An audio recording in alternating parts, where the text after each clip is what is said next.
שנה טובה, גמר חתימה טובה, צום קל.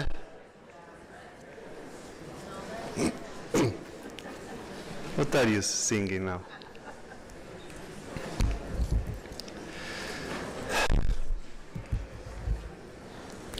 As we come together today on Yom Kippur, the most sacred day of the year, I want to start with a question that is both simple and deep. What are you afraid of?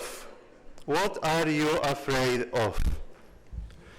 Most days we try not to think about fear.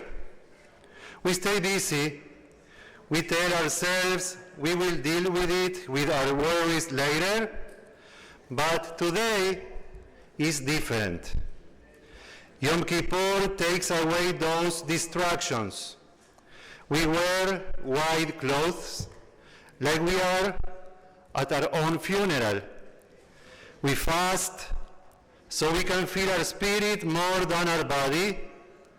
And we say prayers that remind us how fragile life is. Who will live and who will die, who by fire and who by water. The gates are open, our hearts are open, and it's time to stop pretending. Today we tell the truth to God, to each other, and to ourselves. So, once again, I ask you, what are you afraid of? Some time ago, a dear member of our community told me this. Rabbi, these days I feel like I'm living in fear. Not just because of what's happening far away in Israel, but here too. The hate, the violence, the uncertainty. I'm afraid for my children, my family, and for our community. Her words were honest and real. I believe many of us feel the same way. Fear is the feeling we don't like to admit. We don't want to seem weak or vulnerable or lose hope. But fear is real. Sometimes it quietly stays in the back of our minds, and other times it shouts loudly in our hearts. That is why the question, what are you afraid of, is so important, especially on this Yom Kippur.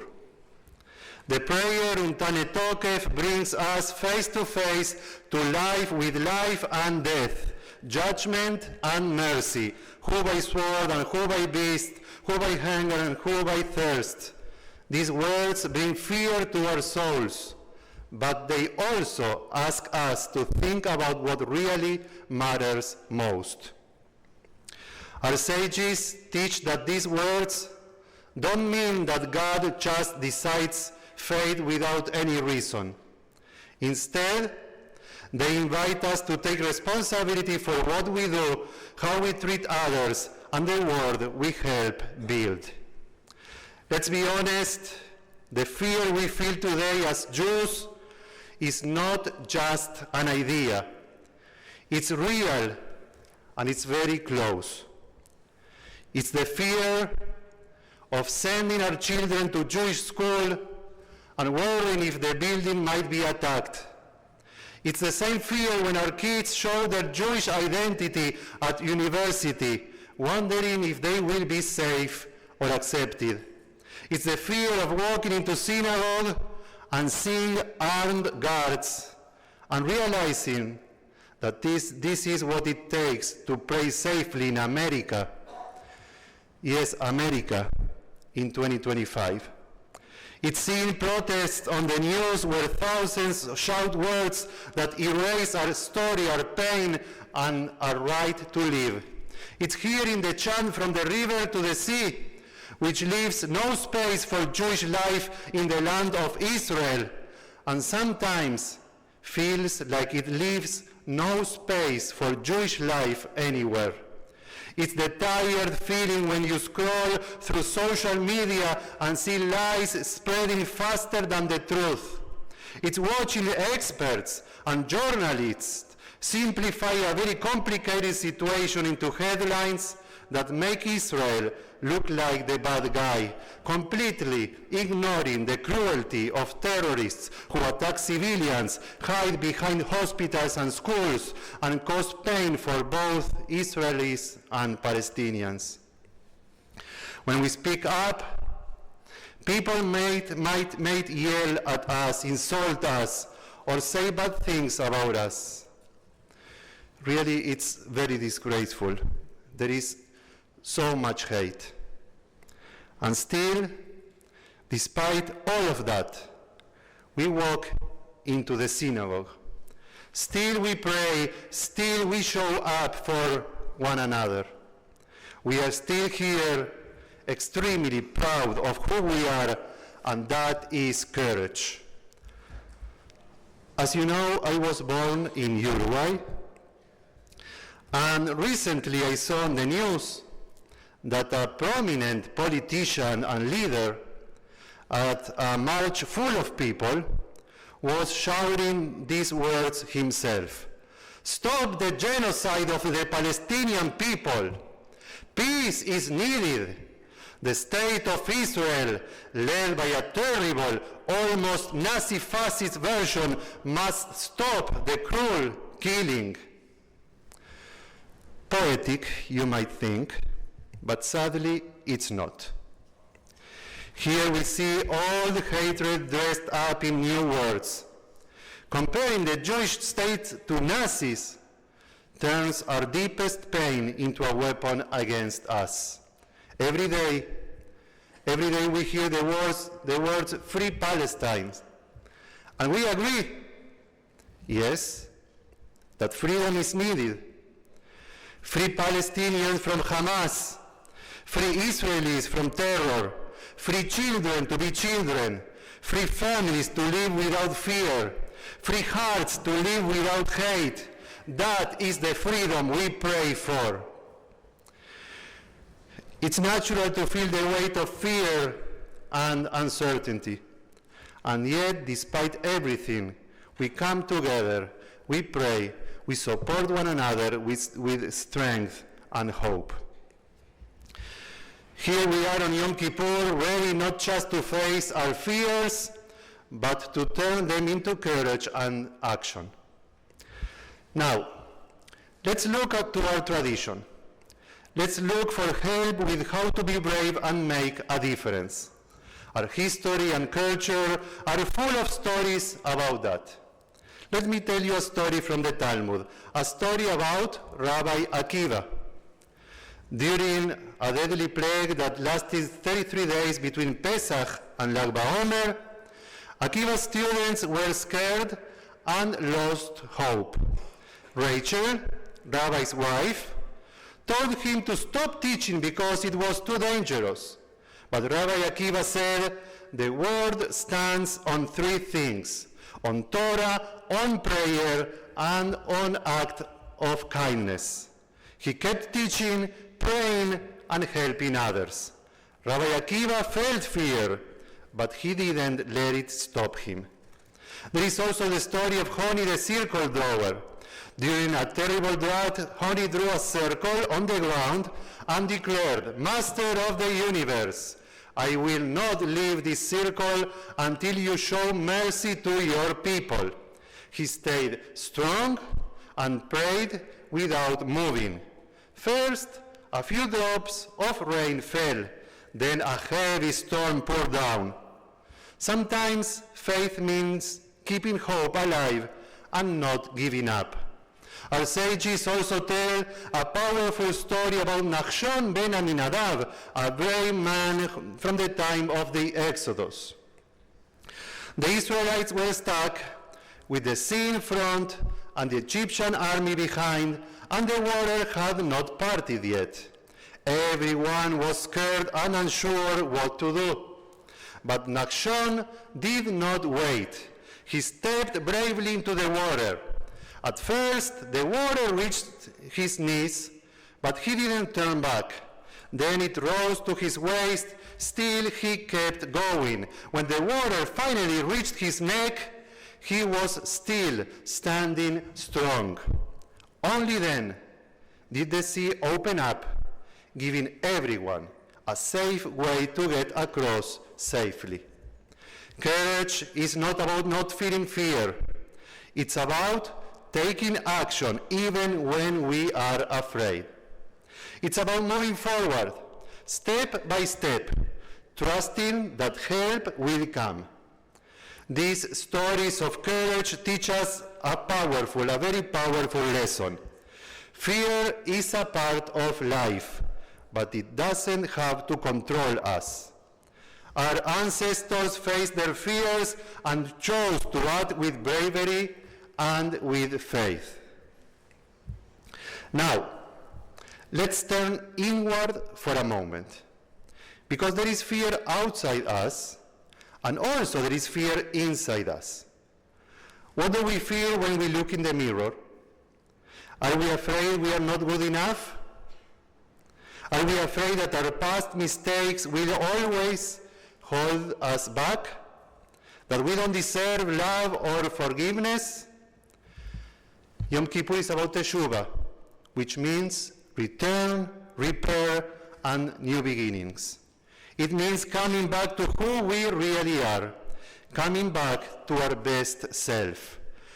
Fear can make us feel alone, but Teshuvah helps us come back together. That's why we say the confessions together. Ashamnu, Bagadnu. We admit we lied, hurt, and ignored others. But we do it in unison. We are not alone. Now, as we gather strength inside, we cannot ignore the fear and pain outside us. The memory of October 7th is still fresh. The lives lost, the hostages taken, families broken. We hold the names of the hostages close in our prayers. We worry for the soldiers protecting our people and for all those who live under threat. This reality reminds us that being Jewish today comes with real challenges, not just in our hearts, but also in how we live every day. It costs real money to keep our community safe. We spend thousands on security, guards, cameras, and safety plans.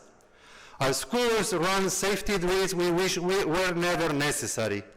Our synagogue has plans we hope we never need to use.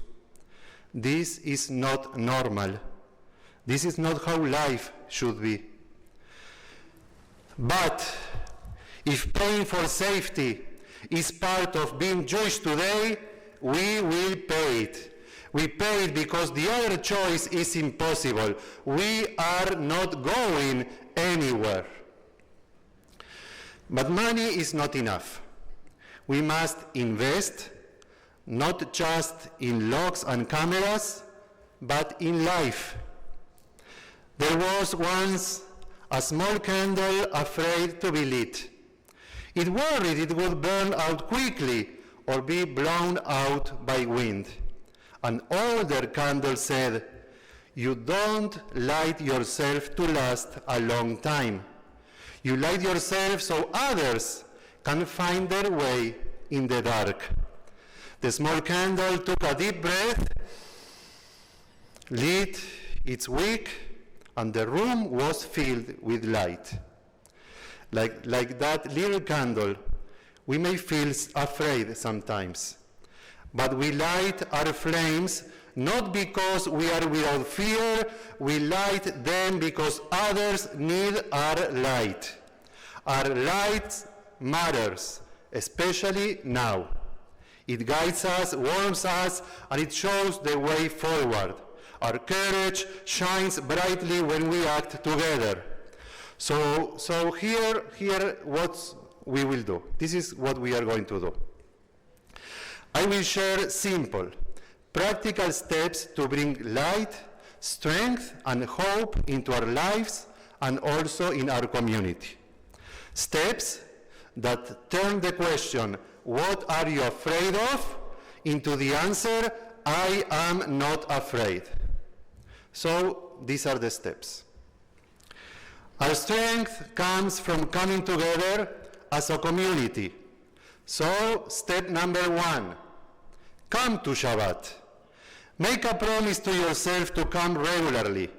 Bring your kids, bring a friend, and fill the seats. Just being here together is a powerful prayer. And from gathering comes action. Step number 2, do a mitzvah openly. Wear a Magen David. Put up a mezuzah on every door in your home if you don't already have one. Checking on someone who needs a hand. Or bring challah to a neighbor. And by the way, the challah we serve here at Rodef Shalom every Shabbat and holiday is delicious. Thank you. I have to say that. Step number 3, we also show our commitment by supporting the synagogue security and programs. Give if you can. Volunteer if you can. This synagogue is not just a building, it's all of us. We are the synagogue. When we come to events and programs, we help keep our community connected and strong. Sukkot is round the corner. Come and enjoy our Sukkot activities. Step number 4, our prayers give us strength. Come pray with us at morning minyan. It's a special time when we gather to support each other, praying for those who are sick, celebrating happy events and sharing hope. Being here and praying together helps us all feel stronger. And the bagels are delicious too. As we do all this, let's remember how important it's to speak with respect. Step number 5, we will not copy the anger around us. We will be strong, truthful, and kind. Our goal is not to win fights, but to live Jewishly with honesty. And finally, step number 6, Yom Kippur calls us to do teshuvah, to reach out and mend one relationship this week. So say a sincere sorry. Take one step toward change. This day is like a mirror. See yourself clearly, then move forward. All these steps, coming together, acting kindly, praying with purpose, and speaking with respect, are part of the courage we share as a community. And that courage is not just for today, and it's not only for adults. It's for everyone, especially the young ones who carry the future. To all the kids, teens, and young adults here today, including high school and college students, let me tell you something. We see you and we stand with you. If someone teases you for wearing your Star of David, if a teacher or a professor says something that hurts, or if a friend or classmate shares hateful posts, remember that you are never alone. Please reach out to us. We are here to support you. Your Jewishness is a precious gift, a gift that stretched back thousands of years all the way to Abraham. You don't have to carry this alone. We carry it with you, and you carry the future with us. Tonight, as the gates will close during the service of Neilah, I want you to remember this. We are not alone on this path. Like Rabbi Nachman said, כל העולם כולו גשר צר מאוד והעיקר לא לפחד כלל. The whole world is a very narrow bridge, and the main thing is not to be afraid. We may feel scared or unsure, but we keep moving forward together. When the world tries to quiet us, we raise our voices with song and prayer.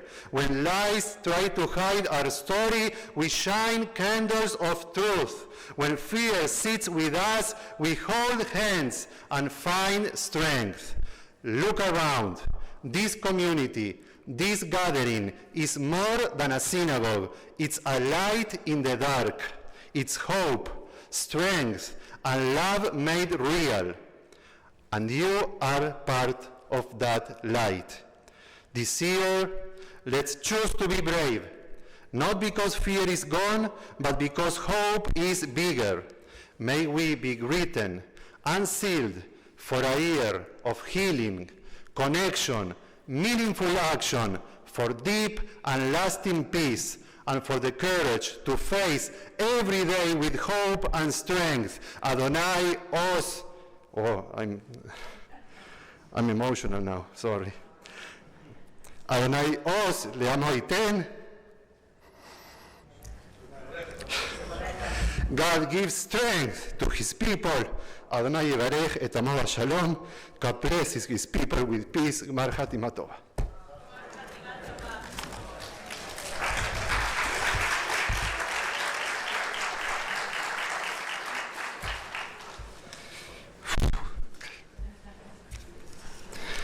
Okay, we're going to continue.